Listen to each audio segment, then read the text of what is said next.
অভ্যুত্থানের সময় মাথায় গুলিবিদ্ধ হয়ে দীর্ঘ ১.৫ বছর মৃত্যুর সঙ্গে লড়াই করে অবশেষে না ফেরার দেশে চলে গেলেন জুলাই যোদ্ধা আশরাফুল ৩২।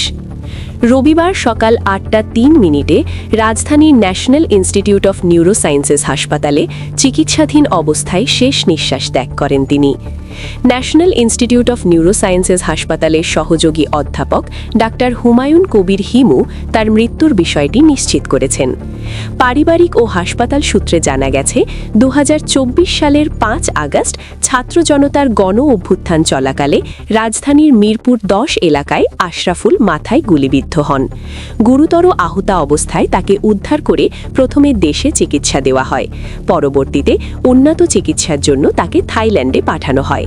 থাইল্যান্ডের টানা ১৪ মাস তিনি নিবিড় পর্যবেক্ষণে আইসিইউতে চিকিৎসাধীন ছিলেন। দীর্ঘ চিকিৎসা শেষে চলতি বছরের ৪ ফেব্রুয়ারি তাকে দেশে ফিরিয়ে আনা হয়। এরপর তাকে আবার ন্যাশনাল ইনস্টিটিউট অফ নিউরোসায়েন্সেস হাসপাতালের আইসিইউতে ভর্তি করা হয়। সেখানে চিকিৎসাধীন অবস্থায় রবিবার সকালে তার মৃত্যু হয়। দীর্ঘ ১৮ মাস পর এই জুলাই যোদ্ধার মৃত্যুতে তার পরিবার, সহযোদ্ধা ও শুভানুধ্যায়ীদের মাঝে শোকের ছায়া নেমে এসেছে। হাসপাতাল কর্তৃপক্ষ সহ সংশ্লিষ্টরা তার বিদেহী আত্মার মাগফিরাত কামনা করেছেন। আইনি প্রক্রিয়া সম্পন্ন শেষে পরিবারের কাছে আশরাফুলের মরদেহ হস্তান্তর করা হবে।